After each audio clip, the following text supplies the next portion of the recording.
Salut à tous, à l'aube de cette nouvelle saison de cyclocross, nous allons vous donner quelques conseils pour pouvoir progresser et prendre encore plus de plaisir.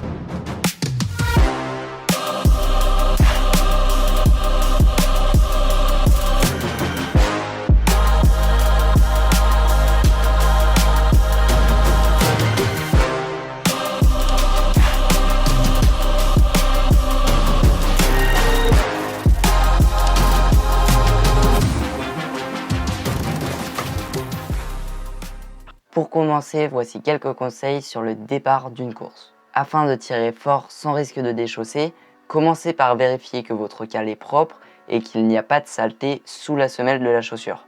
Positionnez votre manivelle où le pied est enclenché parallèle au tube diagonal du cadre. Placez à plat la pédale pour pouvoir directement enclencher lorsque votre pied sera posé dessus. Pour plus de précision, je vous conseille de poser vos fesses à 30 secondes du départ.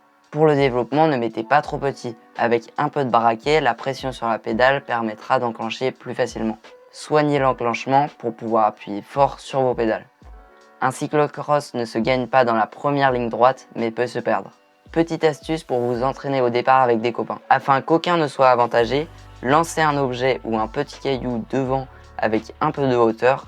Afin de laisser un peu de temps, le départ sera donc donné quand l'objet touche le sol. Pour assurer les premiers virages et tous les autres, il est très important de bien se mettre à l'arrière de la selle et d'appuyer très fort sur la pédale extérieure au virage, comme expliqué dans notre vidéo sur la position et l'équilibre à vélo.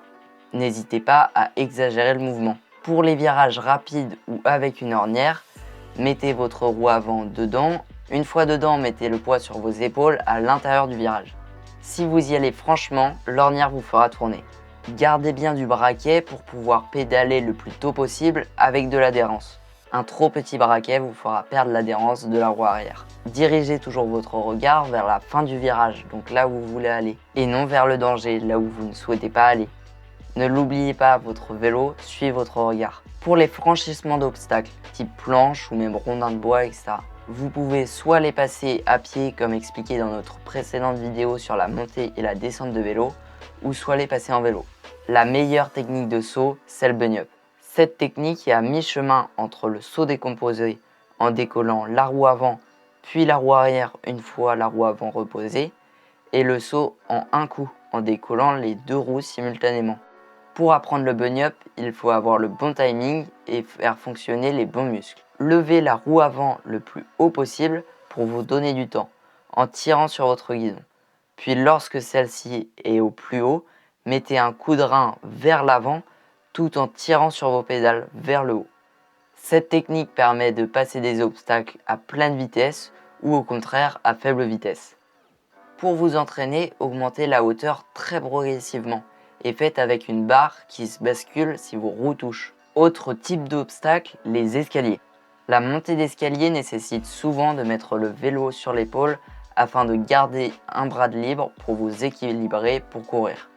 La technique de descente de vélo est donc légèrement différente que pour les planches, afin de monter le vélo sur l'épaule de manière plus fluide, en un seul mouvement sans faire plus de pas au sol avant l'obstacle. Lorsque vous passez sur le côté de votre vélo, tournez votre main posée sur le cadre de façon à orienter votre avant-bras vers l'extérieur. En descente du vélo, lorsque le pied touche le sol, servez-vous de cet appui pour monter facilement sur l'épaule en levant le cadre avec votre main posée sur le cadre. Ensuite, passez votre bras sous le tube oblique pour attraper et fixer le guidon. Une fois l'obstacle franchi, redescendez votre vélo et accompagnez sa descente afin de le poser au sol sans qu'il ne rebondisse. Si le vélo rebondit, vous aurez du mal à sauter rapidement dessus et vous risquez de dérailler. Pour remonter sur le vélo, référez-vous à la vidéo sur la montée et la descente de vélo.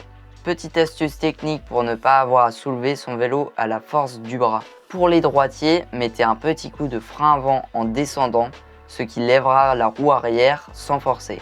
Autre point stratégique en cyclocross que beaucoup de crossmen redoutent, le passage du sable. En effet, le pilotage dans du sable est très particulier. Si le sable est mou, la résistance sera telle que vous serez obligé de sauter de votre vélo pour ne pas tomber. Un bon passage dans le sable réside à la capacité de bien vous mouvoir sur votre vélo, en gardant bien vos roues dans le fond de la trace. Il est important de ne pas trop mettre de poids sur la roue avant. Pour cela, mettez du braquet et positionnez votre poids sur l'arrière de la selle tout en poussant les pédales vers l'avant. Vous devez être focalisé sur le fait de pédaler fort une fois que vous êtes stable bien dans l'ornière. Et surtout de ne pas en sortir. Vous devez bien rester dans la zone bleue et ne pas aller dans la zone rouge, au risque de perdre beaucoup de vitesse, d'énergie ou même de descendre de vélo. Et surtout, prenez de l'élan avant le sable. Ne craignez pas la chute, le sable amortit bien. Autre élément traditionnel en cyclocross qui peut vous mettre en difficulté, les dévers. Lorsqu'on voit un dévers, le réflexe naturel est de ralentir, par peur de glisser. Or, ce qui permet l'adhérence en vélo, c'est la vitesse. Essayez de garder une bonne allure et rester le plus haut du dévers et dans les appuis créés par différents passages. Comme pour les virages, pour ne pas perdre l'adhérence de la roue arrière, ne mettez pas un trop petit développement. Un coup de pédale de trop tonique avec un petit braquet vous fera chasser de la roue arrière, ce qui vous contraindra à mettre le pied à terre. Pour rouler vite en cyclocross, apprenez à garder vos pieds sur les pédales. Vous pourrez reprendre à pédaler beaucoup plus vite après les virages par exemple. Et surtout, garder de l'adhérence et de la motricité. Les très bons crossman font la différence, notamment sur les sorties de virage, en sortant vite de ces derniers avec de la motricité. Il est très important de sortir plus vite et plus proprement d'un virage avec quelques pulsations cardiaques en moins, que de rentrer vite avec le cœur dans la boîte à gants et donc moins de lucidité. Merci d'avoir suivi cette vidéo sur les techniques de cyclocross. Si vous voulez connaître des techniques de gravel, rendez-vous le 15 novembre. Pour ne pas louper ça, abonnez-vous. D'ici là, roulez bien.